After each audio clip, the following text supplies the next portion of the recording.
Up next on Art Rocks, contemporary works reveal the plight of incarcerated women in Louisiana and give new meaning to the term art imitates life. Finding freedom in dance, and a traditional textile form that is truly enduring the test of time. Plus, violin lessons on a properly international scale. That's all about to happen on Art Rocks.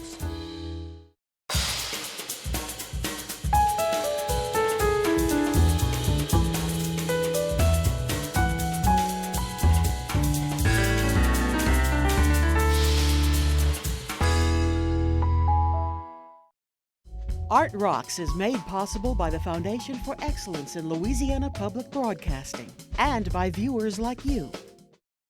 Hello, thank you for watching Art Rocks with me, James Fox Smith of Country Roads magazine. It's often said that art helps us understand the experiences of others. And if that is so, a challenging new exhibit at Tulane's Newcomb Art Gallery in New Orleans forces us to confront a side of society normally kept out of sight and therefore difficult to see. Newcomb Museum curators connected artists with currently or formerly incarcerated women, asking them to create works to interpret the inmates' experiences. The result? 30 opportunities to learn the truth behind the phrase, "My crime is not who I am." Louisiana until last year was the prison capital of the world. We incarcerate 1 out of 75 adults in Louisiana. Former Attorney General Loretta Lynch said, when you incarcerate a mother, you actually incarcerate a family. So we decided to see what are the root causes for us, Louisiana, to be considered the prison capital of the world. What's happening? And so we went to the directly impacted community and we asked from their expertise, their lived experiences, why do you feel this is happening? And so together with them, we decided to identify 4 themes that are explored in the exhibition. One of them are root causes. Why is there an increase of 834% of women in the prison system in the last 40 years? There's been the criminalization of maybe sex work. There's been the criminalization of a lot of situations where underserved communities fall themselves. 80% of the women in the prison system, for example, are mothers. My family committed an offense back in September of 1997. And my husband and his nephew were detained, and I later turned myself in for a armed robbery charge where we tried to take money from a bank to assist us in the family's financial collapse that we were going through at the time. When I went to go pick up our son from school the same day that the robbery had occurred, and when he gets in the car, normally his father picks him up every day. So when I picked him up, the first thing he wanted to know was where was his father. And I had to explain to him that his father was in jail. He released this loud, screeching bellow that just ripped my heart out of my chest. He immediately began to scream and bang on the car dashboard, no. You know, like he even had a clue of what it meant. When my husband was on trial, they had arrested me for the jury tampering. And so I was in jail. And I got my first prenatal care because when my husband came home on bond, I got pregnant. And he was at home for 4 months on bond, then they started his trial. When I'm in jail arrested on these 2 counts of jury tampering, they finally take me to the doctor so that I can be seen for my OBGYN appointment. And in that appointment, they do the ultrasound in these, I'm in handcuffs and shackles with an armed guard on my side and an armed guard outside of my door. The obstetrician comes over, moves the handcuffs out of the way and does the sonogram, and 2 heads pop up on the screen. And all I could do was burst out into this loud, joyous cry. I'm thinking to myself, my God, you must be sending me a sign that even though I'm at the darkest moment of my life, for you to give me something so amazing. I knew that I was pregnant, but to have twins was unheard of in my family. I didn't think it was something that was even possible for me. And so to be presented with 2 lives at the darkest moment of my life, to me was just a sign from God to say, look, fool, I got you. We're gonna be all right. Being completely powerless over what happens with your children. If you left children, I left 5. My 3 sons, all were brutally shot.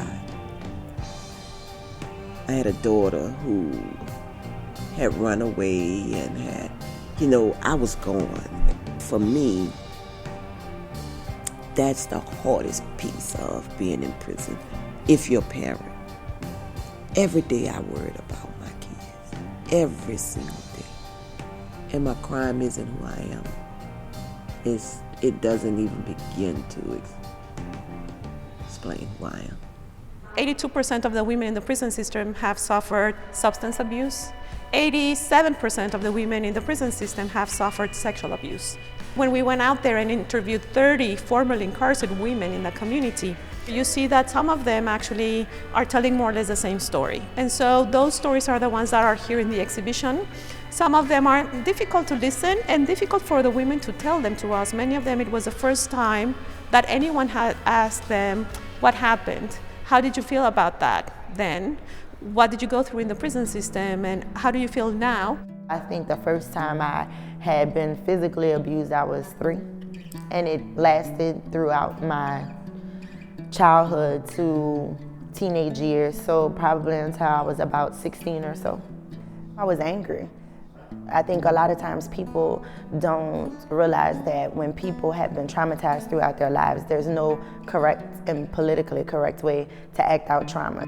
So in 2000, I was 19 years old. My charge was use of fire to commit a felony. Myself and 3 other individuals, we went to a car dealership and we took cars from the car dealership, and in the process of taking the cars, we also burned the car dealership down. While I was incarcerated, I saw many women die, many women lose their minds, many women lose children, other family members, and it changed them substantially forever. I think that without that experience, I would not be the woman that I am today. So that's why I say I wouldn't change it. But if you had to ask me, would I do it again? Like today, would I go back into it? The answer would be no. I did a lot of time in solitary confinement. I used to fight a lot when I first was incarcerated.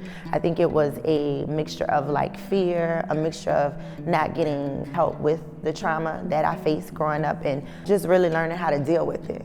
A lot of the women also express a lot of obstacles, structural, systemic obstacles to going back into society, where they actually don't have a lot of structure and support they would need to go back into society. And so they're difficult issues to understand and to learn from. So what we did in the art museum was we actually gave 30 local artists, or artists that have lived in Louisiana at some point in their lives, we gave them the stories of the 30 women, and we asked them to return them into artwork forms. Art is a very benign, safe vehicle to talk about things that we may not talk about with our families, we may not talk about in community. We thought that art could be the perfect vehicle for informally educating our community on the issues of our community, and to build some empathy and understanding. There's a lot of misunderstanding of the root causes for women to be in the prison system, what they go through in the prison system, for example, as mothers. 80% of them are mothers, most of them are mothers of young children, and a lot of them are head of household. And so our questions to them also in the exhibition, how do you mother long distance, right? How are you able to educate your children? Who takes care of the children while you're inside the prison system? 60% of the women, when they encounter the justice system, they were unemployed. So that's kind of like the root causes. We give this kind of overarching portrait of underserved community. We know that the prison system was designed after military complex, and they were designed for men. And so we have, from the building to the dynamics of how do you control discipline, or how do you discipline women inside the prison system, none of those issues, functions, situations were designed specifically for women, right? So what we see is that a lot of the women become re-traumatized in the prison system. They're reminded of some of the issues they suffered outside the prison system. We also found out that there's somewhat of a lack of attention to women's hygienic pads, gynecologist visits, natal care. We lack a little bit behind on really serving those women in that sense inside the prison system. So some of us tell us their experience there and what they saw firsthand that was happening there. So we have a wonderful quilt that represents the names of 107 women that are currently in the Louisiana prison system for life. They call themselves lifers. The quilt came about with a performing group that's called the Graduates. The quilt was actually beaded, embroidered, made, each one of the names by many men in the Mardi Gras Indian groups, in their own tradition of the Mardi Gras Indian. And so the names were made by the Mardi Gras Indians, and the quilt was put together by Louis Mouton, an artist that had a residency in the John Mitchell Center here. Weekend is coming, so here for your consideration are our best tips for events, festivals, exhibits and performances coming soon to a town near you.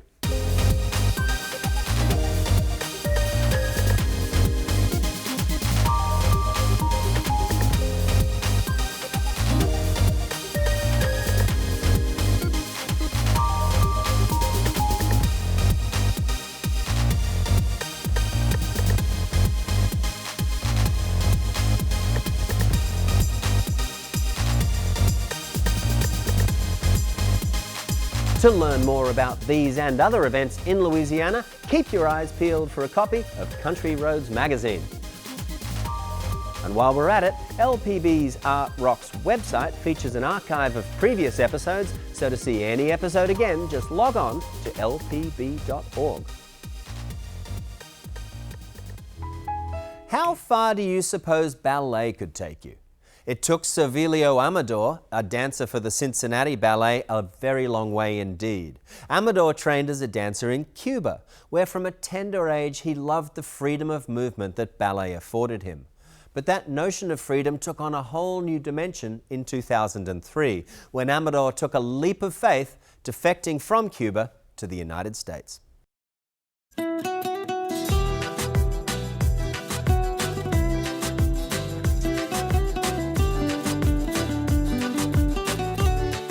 I love to dance. Music and dance has been a part of my life since I was little. When I'm dancing, I do feel like I'm in another world. My name is Cervilio Miguel Amador. I am a principal dancer with Cincinnati Ballet, and I am from Cuba. So Cuba is known for 3 B's: baseball, boxing, and ballet. You want to be a ballet dancer. As a kid, people on the street recognize you. They know how hard it is to become one and the prestige that has in my country. Only 4 of us got into the National Ballet of Cuba, and I was one of them. The other good thing that ballet dancers have is like they get to travel the world. I mean, not many Cubans get to travel the world, and the National Ballet of Cuba travels the world. You know, in Cuba, the freedom is very limited. It's hard to explain, but it is this feeling of everything that we are doing is right and everybody else is wrong. Towards the last year of being with the National Ballet of Cuba, I was thinking about leaving a lot. There has always been a drive in me, something telling me to keep going, to keep pushing, to seeing what is the next level, what is the next step. I came to the United States doing a tour with the National Ballet of Cuba. That's when things then start moving towards another direction.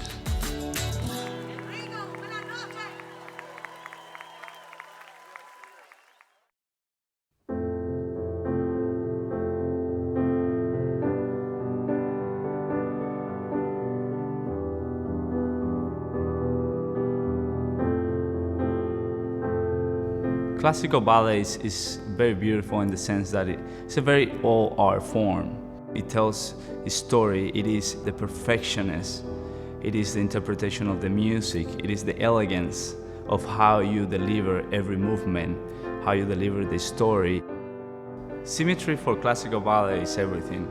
When we look at classical ballet, we look for lines, perfect lines. Your arms, your legs, your feet, your fingers is very precise, the position that you have to achieve every time you do a movement. The limitation of classical is a little bit of the freedom when you perform, because everything is already established, everything's been choreographed. Classical ballets, they've all been set.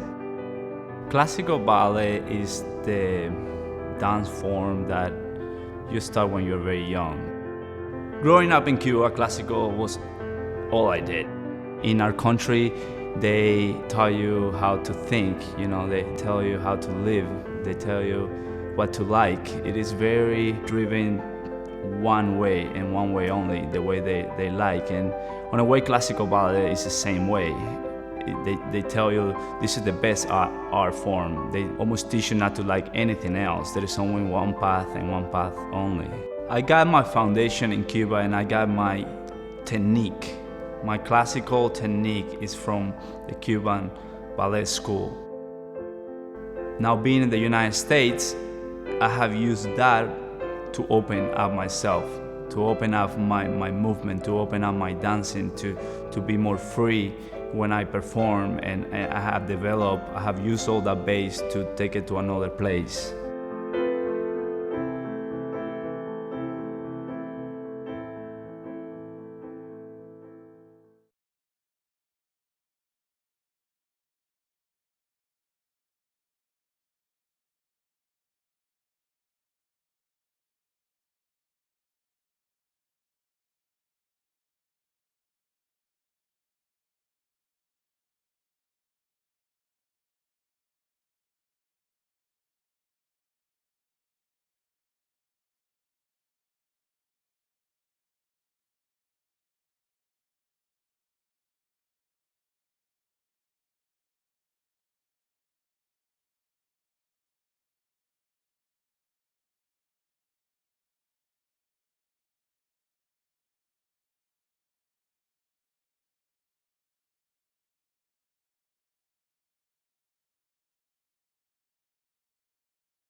What an astonishing talent.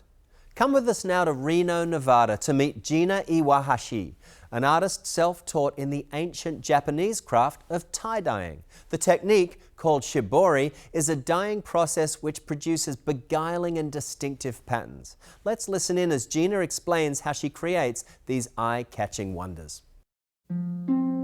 Shibori is a Japanese form of tie-dye. You take fabric and twist it, tie it, fold it, or even stitch it to make patterns and pictures. Shibori itself means to tie, and tie-dye around the world has a lot of commonalities. There's a lot of methods that look very similar to Japanese tie-dye, but what really makes Japanese tie-dye unique is the stitched shibori. I start out by doing my own patterns, drawing a picture and tracing it onto the fabric with chalk or a quilter's pen.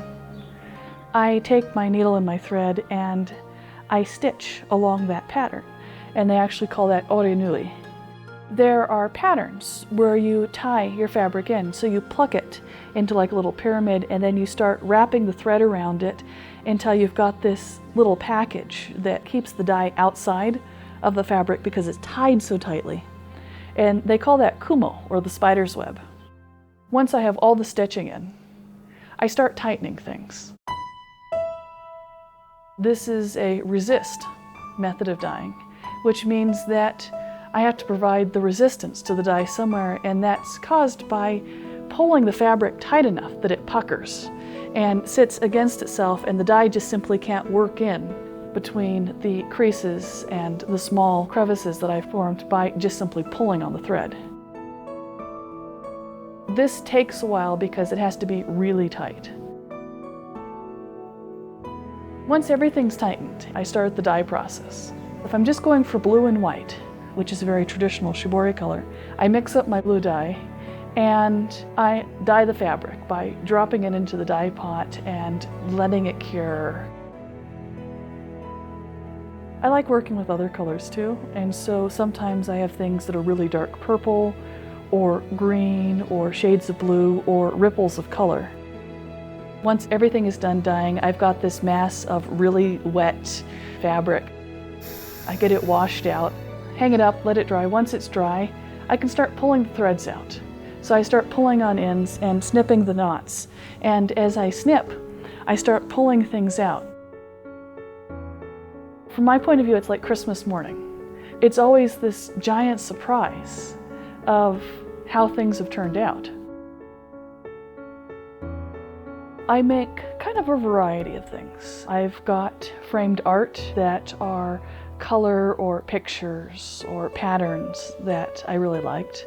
I've got what are called noren, which are Japanese door curtains. You see them like at sushi restaurants or sometimes in movies. They're very traditional to both shops and houses in Japan. They'll have bamboo patterns. I've got one that's got heart patterns. Mountains. I made an exploding volcano one time. I made a nautilus another time. That was fun. And it had tentacles going absolutely everywhere. I chose Shibori as an art form because it fits very perfectly what I like to do, what I'm good at, and what makes me happy.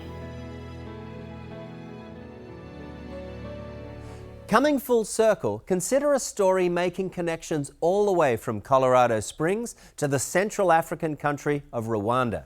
Incredibly, a shipping container is enabling this Colorado woman to give one-on-one weekly violin lessons to a student halfway around the world. Here's the story. This giant gold shipping container is actually a portal that connects citizens and communities from all over the globe. Colorado Springs is one of 20 portal locations worldwide designed to encourage cultural exchange. Inside each unit is a full-scale audio-video system. People can sign up for time slots to engage in conversation. Because of a unique coincidence, this very portal has enabled a local violin instructor to continue weekly lessons with a student halfway around the world. Very good, you fixed it, okay? Now we're gonna do the next part of the song, but we're gonna do it way down here, okay?